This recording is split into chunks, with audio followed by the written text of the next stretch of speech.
అయితే ఈ వీడియో గనక క్రైస్తవులను యేసుక్రీస్తుని ద్వేషించేవారు చూస్తుంటే ఈ విషయాలను బట్టి మీరు యేసుక్రీస్తుని దేవుడిగా నమ్మకపోవచ్చు.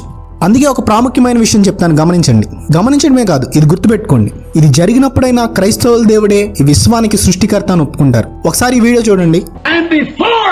The atom bomb can strike this nation. The church will go in the rapture to meet the Lord Jesus.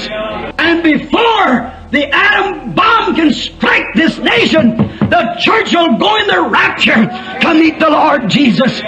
ఈ మాట చెప్పిన దేవుని సేవకుని పేరు విలియం మ్యారియన్ బ్రన్హం. ఈయన 20వ శతాబ్ద కాలంలో దేవుని చేత బహుబలంగా వాడబడిన దైవజనులు. డేవిడ్ విల్కర్సన్ గారు అమెరికా పతనం గురించి 1970s లో హెచ్చరించారు. కానీ ఆయన కంటే ముందే 1930s నుండి బ్రన్హం గారు దేవుడు అమెరికా దేశాన్ని నాశనం చేయబోతున్నాడని హెచ్చరిస్తూ వచ్చారు.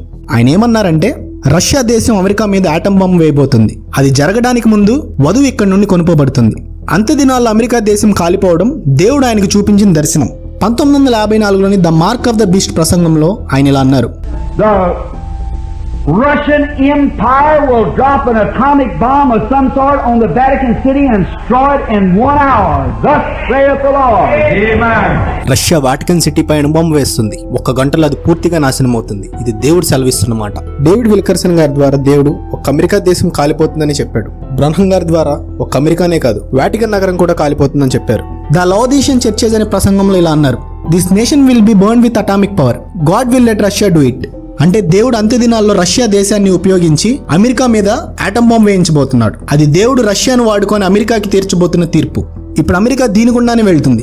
అమెరికా ఇలా పతనం అవడం దేవుడు తన సేవకుల ద్వారా ముందే ప్రవచించాడు. ఇప్పుడు మీరు ఏ దేవుడినైతే ఉన్నాడా, ఉంటే ఆధారాలు ఇవ్వండి అంటున్నారో, ఆ దేవుడు మీరు పుట్టక ముందే పాత ఆధారాలు కాదు, కొత్త ఆధారాలు, భవిష్యత్తుతో సహా, పేరుతో సహా తెలియజేసి యేసు మాత్రమే దేవుడు అని చెప్పే ఆధారం మాకు ఇచ్చాడు. బైబిల్లో ఒక మాట ఉంటుంది, ఆమోస్ గ్రంథం 3వ అధ్యాయం 7వ వచనం.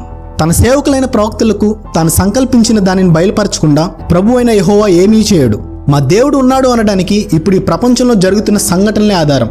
డాలర్ పడిపోవడం మా దేవుని సేవకులు చెప్పారు. అమెరికా పతనం అవడం చెప్పారు. అమెరికా మీద రష్యా ఆటం బాంబు వేస్తుందని చెప్పారు. ఐరోపా రాజ్యం మళ్ళీ పైకి వస్తుందని చెప్పారు. మన భారతదేశంలో జరిగిన యూరోపియన్ ట్రేడ్ ఎందుకు జరిగిందో మాకు తెలుసు. ఇవంత్య దినాల్లోని మాకు దేవుడు చెప్పాడు, ఆయన సేవకుల ద్వారా పలికాడు. ఇప్పుడు మీరు చెప్పండి, మీ దగ్గరున్న ఏ